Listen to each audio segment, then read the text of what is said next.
আলহামদুলিল্লাহ আমরা অবশেষে সেই ঝর্ণার কাছাকাছি এসে পৌঁছলাম এবং ঝর্ণার যে সৌন্দর্য, পাহাড় ভেঙে আল্লাহর যে রহমত, সেই ঝর্ণার মূল পয়েন্টে আমরা চলে আসলাম। এই যে আমার শ্বশুর বেটা এবং অনেক টিমের অনেক সবাই এই ঝর্ণা এসে পৌঁছাইছে। এই যে আমাদের গাইড ভাই, আমাদের মিয়া ভাই, আমাদের কষ্ট 10 গুণ পানি 10 দিন আগে ছিল, আমাদের কষ্ট মনে হয় এবার সাফল্য হবে। এই যে আমাদের টিমের আরেক মেম্বার ভাই, ওই যে, এবং দেখুন ঝর্ণা অবশেষে কষ্টটা মনে হয় সফল হলো। সেই 1 কিলোমিটার হেঁটে আমরা ঝর্ণাটা পেলাম এবং 5টা পাহাড় পার করে আমরা এই ঝর্ণাটা পেলাম। আর এই ঝর্ণার যে সৌন্দর্য সেটি আমরা দেখানোর চেষ্টা করছি। দেখেন অনেক,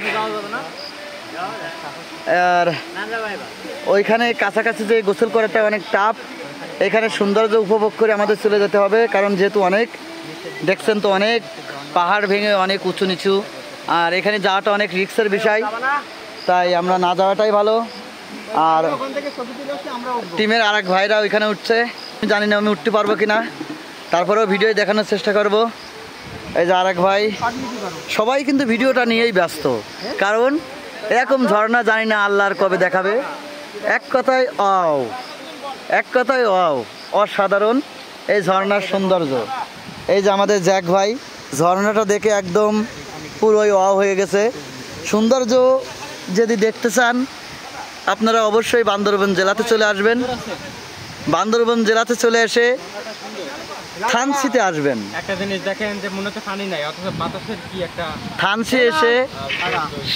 থানচি এসে সাঙ্গা নদীতে পার হয়ে আপনাদের এই ঝর্ণাটা উপভোগ করতে পারবেন।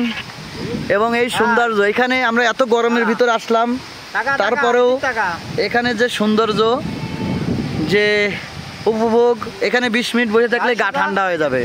সত্যি এক কথায় আল্লাহর অশেষ রহমত, কুদরত ও তার রহমতের শেষ নাই।